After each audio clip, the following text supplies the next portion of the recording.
나눌 말씀은 사사기 12장 말씀입니다. 다 찾으셨으면 저와 우리 성도님들 한 절씩 교독하도록 하겠습니다. 제가 먼저 읽겠습니다. 에브라임 사람들이 모여 북쪽으로 가서 입다에게 이르되 내가 암몬 자손과 싸우러 건너갈 때에 어찌하여 우리를 불러 너와 함께 가게 하지 아니하였느냐? 우리가 반드시 너와 내 집을 불사르리라 하니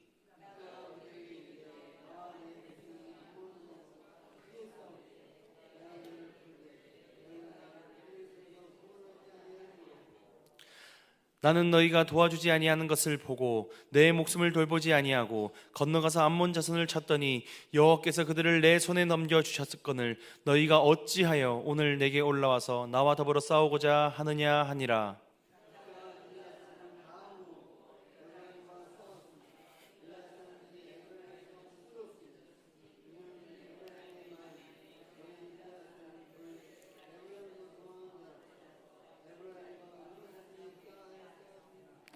길르앗 사람이 에브라임 사람보다 앞서 요단강 나루턱을 장악하고 에브라임 사람의 도망하는 자가 말을 하기를 청하건대 나를 건너가게 하라 하면 길르앗 사람이 그에게 묻기를 내가 에브라임 사람이냐 하여 그가 만일 아니라 하면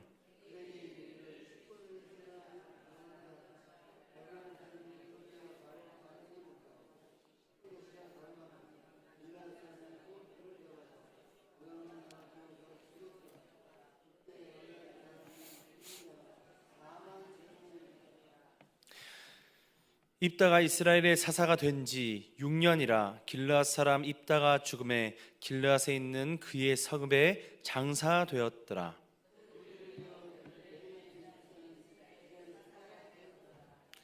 그가 아들 30명과 딸 30명을 두었더니 그가 딸들을 밖으로 시집 보내고 아들들을 위하여는 밖에서 여자 30을 데려왔더라. 그가 이스라엘의 사사가 된 지 7년이라. 그 뒤를 이어 스불론 사람 엘론이 이스라엘의 사사가 되어 10년 동안 이스라엘을 다스렸더라.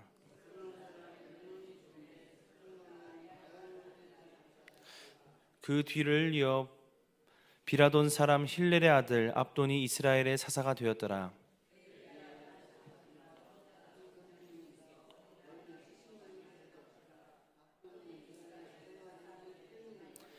네, 함께 읽겠습니다. 비라돈 사람 힐렐의 아들 압돈이 죽음에 에브라임 사람의 비라돈의 장사 되었더라. 아멘. 오늘 설교의 제목은 함께 싸워야 할 사람들입니다. 오늘 우리는 사사기 12장을 함께 펼쳤습니다. 지난 시간에 우리는 입다를 만나게 되었는데 입다는 기생의 아들이었습니다. 형제들에게 쫓겨났고 버림받은 사람이었습니다.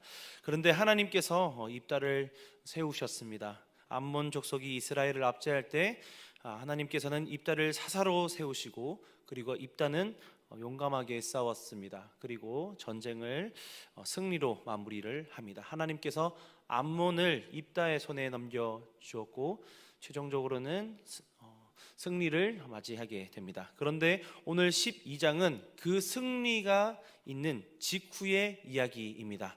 전쟁이 끝나고 난 직후의 이야기입니다. 보통 이제 전쟁이 끝나면 다들 환호하고 정말 기뻐해야 할 시간입니다. 왜냐하면 너무나도 많은 사상자가 있고 또 이 전쟁을 이길지 또 질지 모르는 그런 여러 가지 상황 속에서 정말 자녀들과 여러 가지 많은 것들이 고국으로 다시 돌아올 때 정말 파티와 같은 또 기쁨과 같은 것을 우리는 맞이해야 한다, 또 맞이할 것입니다. 그리고 또 하나님께 찬양을 올려드려야 할 시간입니다. 승리했기 때문입니다. 하나님 감사합니다. 이렇게 승리를 주시고 또 그렇게 많은 사람들과 함께 그런 기쁨을 누려야 합니다. 그렇지만 이 전쟁이 끝나고 난 이후에 어떤 일이 일어났습니다. 바로 에브라임 지파가 이 전쟁이 끝난 직후에 찾아왔습니다. 전쟁이 끝나고 나서 보통은 이렇게 정말 맛있는 음식과 정말 수고했다고 여러 가지 것들을 가지고 나와야 하는데, 이 에브라임 지파는 같은 편이지 않습니까? 같은 편인데 칼을 들고 찾아왔습니다. 함께 싸워야 할 대상 동맹국이 칼을 들고 찾아와서 뭐라고 합니다. 서로를 향해. 근데 그것을 참지 않고 또 입다도 칼을 서로 들고 대치하는 상황이 벌어집니다. 오늘 이 말씀이 우리에게 묻고 있습니다. 나는 공동체 안에서 어떤 사람입니까? 그 관점으로 말씀을 함께 나누었으면 좋겠습니다. 첫 번째는 이제 에브라임이 찾아왔는데 1절을 읽어드리겠습니다. 에브라임 사람들이 모여 북쪽으로 건너가서 입다에게 이르되 내가 어찌하여 우리를 부르지 아니하고 건너가서 암몬 자손과 싸웠느냐? 우리가 너와 내 집을 불사르리라. 성경에서 보통 이렇게 동맹국이 찾아와서 너희 집을 불사르겠다 이런 표현이 잘 없는 게 아니라 거의 없습니다. 게다가 시점이 전쟁이 끝나고 나서 승전해서 돌아왔는데 동맹국이 찾아와서 너희 집을 불사르겠다, 그 이유를 보니 왜 우리를 부르지 않았느냐라고 따지러 왔습니다. 사실 부르지 않았을까요? 전쟁을 하는데 당연히 불렀습니다. 하지만 애시당초에 에브라임은 오지도 않았습니다. 따지는 것만으로 끝나는 것이 아니라 사실 지금 도를 넘는 발언들을 하고 있습니다.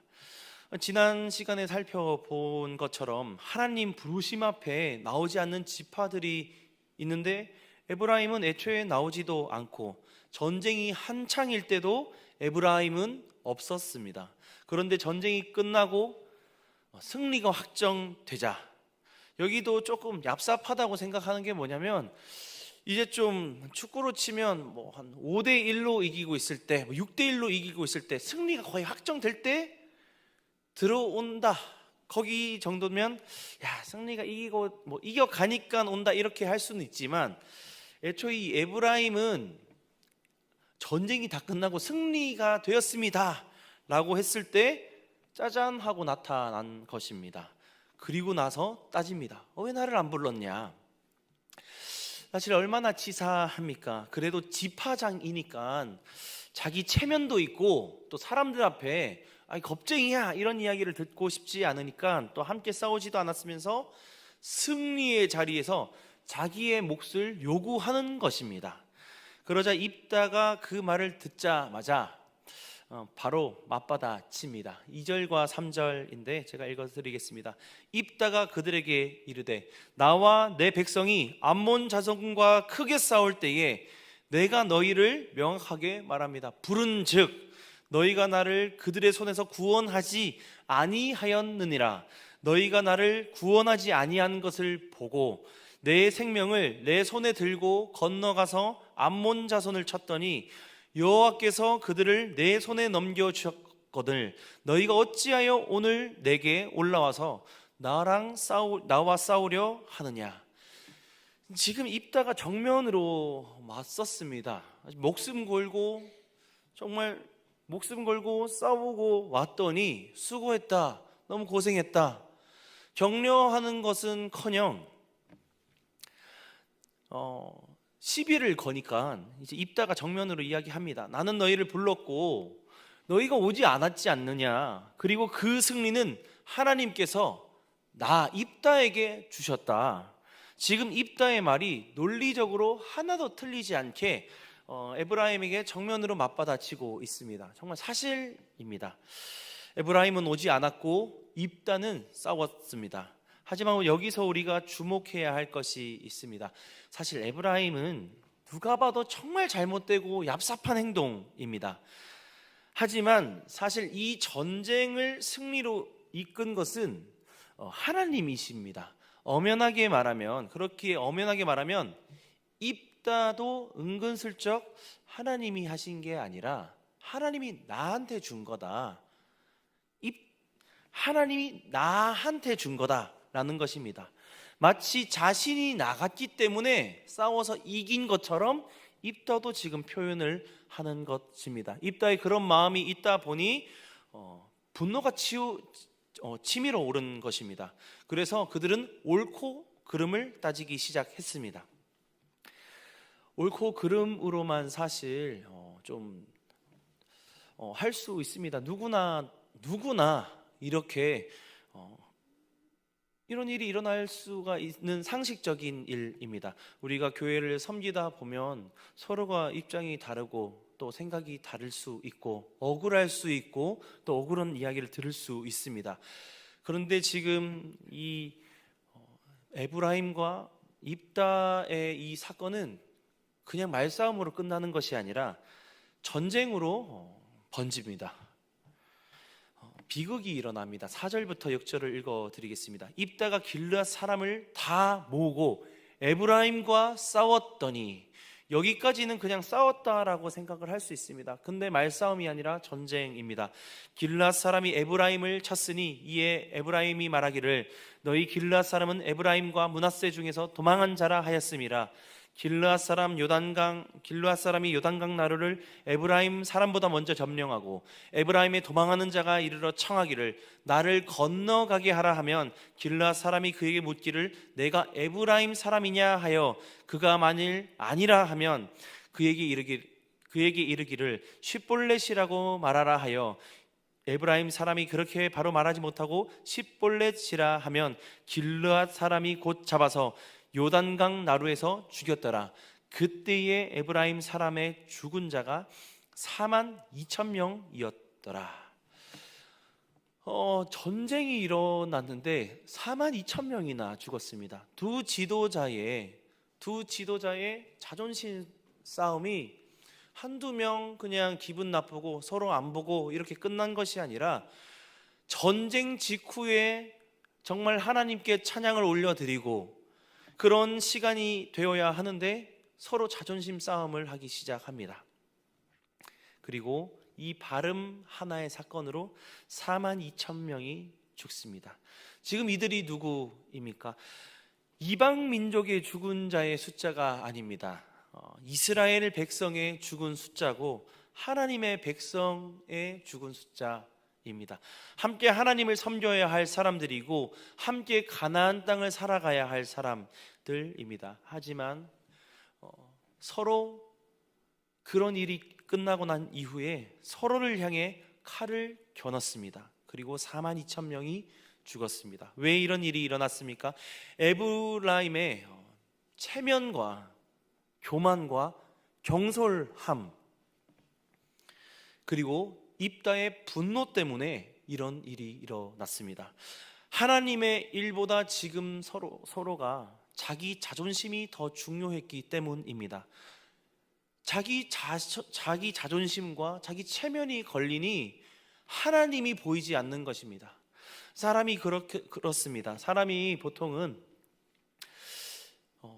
남의 일이면 사실 마음이 좀 넓어질 수 있습니다. 하지만 사람의 분노가 자기의 이해관계에 걸리면 신앙의 연수와 상관없이 분노가 급작스럽게 찾아올 수 있습니다. 또 이들은 공동체보다 자기 체면이 훨씬 더 중요했었던 것 같습니다. 그래서 그 싸움을 멈추지 않고 42,000명이라는 정말 안타까운 죽음이 일어납니다. 지금으로 우리가 이야기할 수 있으면 우리가 교회 일을 하고 나서 정말 목사님이 다퉜는데 죽은 걸로 표현하지 않고 그냥 42,000명이 교회를 다른 곳으로 옮긴 것입니다. 동광교회에서 1교구가 2교구가 아니면 교회학교와 교회학교가 뭔가를 했는데 서로 자존심이라는 그것 때문에, 체면 때문에 서로가, 교회가 풍비박살이 나고 공동체가 깨진 것이다. 지금 이런 일들이 일어난 것입니다. 하나님께서 승리라는 축복을 부어주셨는데 그 두 지도자들은 하나님을 바라보지 않고 서로를 바라본 것입니다. 지금 이들의 문제가 무엇입니까? 특히 에브라임의 문제는 전쟁에 나가서 싸우지도 않았습니다. 그리고 갑자기 나타나서 공을 요구하였습니다. 자기 자존심을 지키기 위해 공동체를 무너뜨린 것이 문제입니다. 그렇다면 입다의 문제는 에브라임에게 맞선 것도 문제이지만 자기 자존심이 상했다는 것입니다. 자기 자존심이. 그래서 둘은 하나님을 위해 싸운 것이 아니라 그 내면을 보니 자기 자존심을 위해 지금 이 전쟁에서 싸운 것입니다. 결국 두 사람보다 하나님보다 자기 자신이 더 중요했고 공동체보다 자기 자존심이 더 중요했습니다. 1,000명 정도 죽었을 때 그만둘 수 있었을 것입니다. 2,000명 정도 죽었을 때 그만하자, 같은 동족이다 라고 할 수 있었을 것입니다. 그런데 10,000명이 넘어가고 20,000명이 넘어가고 40,000명이 죽는 그 시간 동안 멈추지 않았습니다. 그 결과 42,000명의 죽음이 있고서야 끝이 났습니다. 사랑하는 우리 동강의 가족 여러분, 공동체 안에서 일어나는 갈등의 뿌리가 무엇입니까? 대부분 이것입니다. 우리가 사역을 하거나 하나님을 믿을 때, 또 그런 것들을 지나갈 때에 하나님보다 나 자신이 더 중요할 때, 공동체의 유익보다 나의 자존심이 더 중요해질 때, 식당 봉사를 하던 여러 가지 하던 자존심과 걸리면 갈등과 분열이 일어납니다. 그렇다면 어떻게 해야 할까요?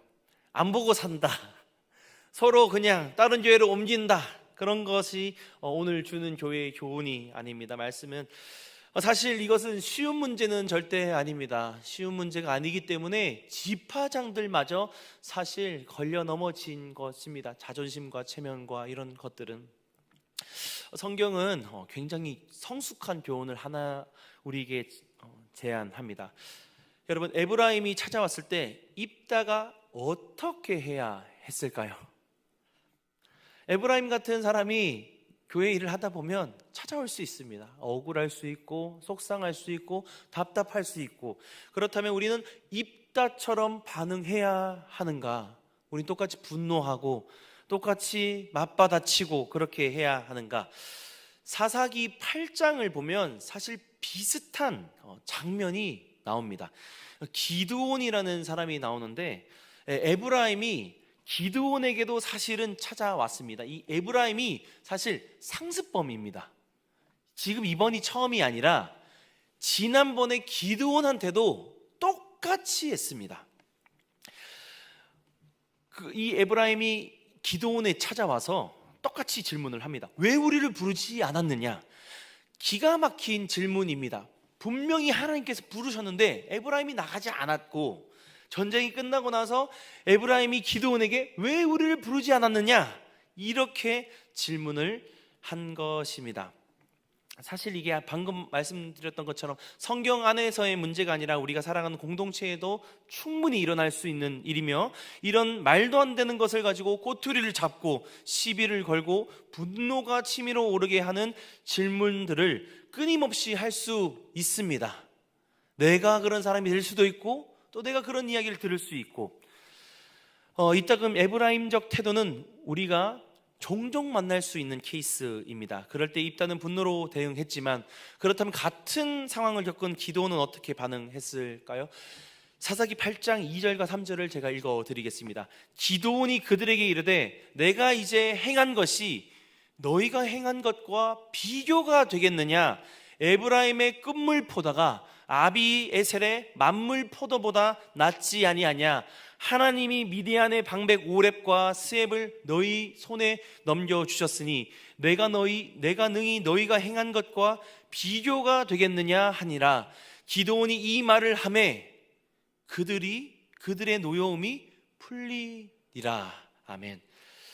성도 여러분, 기드온은 사실 유치하기 짝이 없게 에브라임을 기가 막히게 높여줬습니다. 에브라임의 끝물 포도가 아비에셀의 만물 포도가 낫지 않느냐? 내가 능히 너희에게 행한 것에 비교라도 되겠느냐? 지금 기드온이 바보가 아니라 기드온 용사입니다. 기드온은 또 전쟁에 능했고, 싸우면 못 이기겠습니까? 기드온이. 하지만 기드온은 그렇게 반응하지 않았습니다. 기드온은 자기의 자존심을 내려놓을 줄 아는 굉장히 멋진 신앙의 인물이었습니다. 신앙생활을 하며 사실 자존심을 내려놓는다는 것이 쉽지 않습니다. 자존심을 내려놓는다는 것이 신앙의 연수가 깊어지면 깊어질수록 나는 없어지고 주님이 높아지며 나의 마음이 점점점 낮아지고 하나님만 높여야 하는데, 사실 사람이 그렇지 않습니다. 신앙의 연수와 상관없이 인간은 연약하고 죄인이기 때문에 이따금 그럴 수 있습니다. 기도는 그런 의미에서 우리에게 너무나도 좋은 교훈을 줍니다. 정말 멋진 신앙의 사람 기드온은 자신의 자존심을 내려놓는 것으로만 끝이 나지 않습니다. 그렇습니다, 못 불러서 죄송합니다, 이렇게 사실 끝낼 수 있지 않습니까? 그래, 못 불러서 죄송합니다, 이렇게 끝내고 이제 나 가보겠습니다, 이럴 수 있지만 기드온은 자존심을 내려놓고 그를 높여줬습니다. 그가 지금 묻는 질문이 무엇인지 알고 있고 에브라임이 어떤 사람인지 너무나도 잘 알고 있는 것입니다. 남이 아니라 같은 지파였기 때문에 에브라임을 너무나도 잘 이해하는 것입니다. 에브라임 저게 약점이고, 에브라임은 저게 같은 공동체로서 저 사람 저게 참 부족하지, 내가 품어줘야겠다. 그 결과 갈등이 해결되었습니다. 그들의 노여움이 풀리니라. 입다는 기드온처럼 하지 않고 자존심으로 맞섰습니다. 그리고 42,000명이 죽었습니다. 하지만 같은 상황의 결과는 너무너무 달랐습니다. 한마디로 이런 상황이 찾아왔을 때 내 자존심을 내려놓느냐 아니면 내 자존심을 붙드느냐, 그 차이였습니다. 하나님께서 하신 일인데 내 자존심이 사실 어디 있겠습니까? 하나님께서 주신 승리의 결과인데 내가 아니라 하나님께서 하셨다, 하나님께서 하셨어. 그래, 내가 한 게 뭐야? 내가 여기까지 온 게 나의 공로이냐? 아니다, 하나님께서 나를 여기까지 이끄셨다.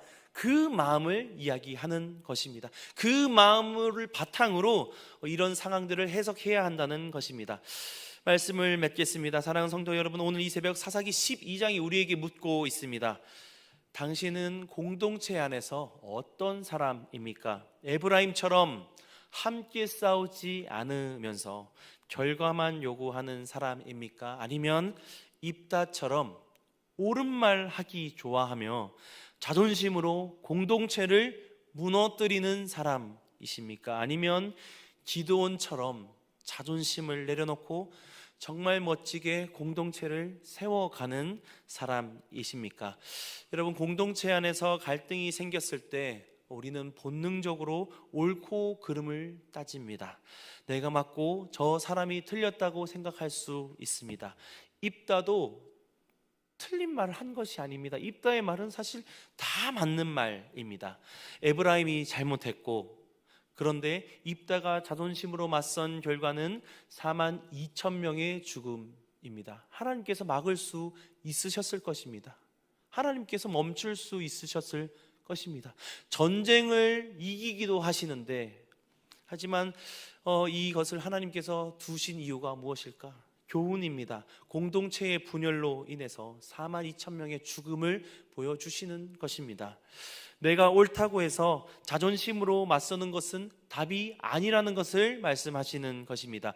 오늘 이 새벽 말씀 앞에서 나를 돌아보며 내 마음속에 에브라임이 있지 않은지, 아니면 내 마음속에 입다의 자존심이 있지 않은지, 만약 두 가지 케이스가 있다면 오늘 정말 멋진 신앙의 사람 기드온처럼 나의 자존심을 내려놓는 새벽이 되시기를 진심으로 소망합니다.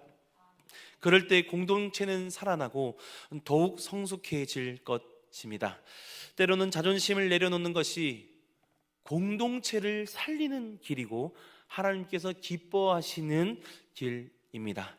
이번 한 주 공동체 안에서 갈등이 생길 때에, 또 우리가 신앙생활을 하며 살아갈 때에 하나님, 기드온과 같은 정말 멋진 신앙의 사람처럼 내가 반응하기를 소망합니다 라는 그런 신앙의 고백이 있는 저와 여러분들이 되기를 소망합니다. 그리고 자존심을 내려놓는 귀한 결단이 있는 하루가 되시기를 진심으로 소망합니다. 그리하여 우리가 속한 아름다운 공동체를 아름답게 세워가는 귀한 하루가 되시기를 진심으로 도전합니다. 우리 이 시간 받은 말씀을 붙들고 하나님, 오늘 이 새벽 내가 하나님 앞에 순종하는 시간이 되게 해달라고 기도해 주시고, 담임 목사님과 우리 교회를 위해, 나라와 민족을 위해, 선교사님들을 위해, 한우들을 위해, 그리고 마지막으로 각자가 가지고 나온 기도 제목을 놓고 기도하시다가 자유롭게 돌아가도록 하시겠습니다. 주님의 이름을 3번 부르신 후 간절히 기도하겠습니다. 주여, 주여, 주여,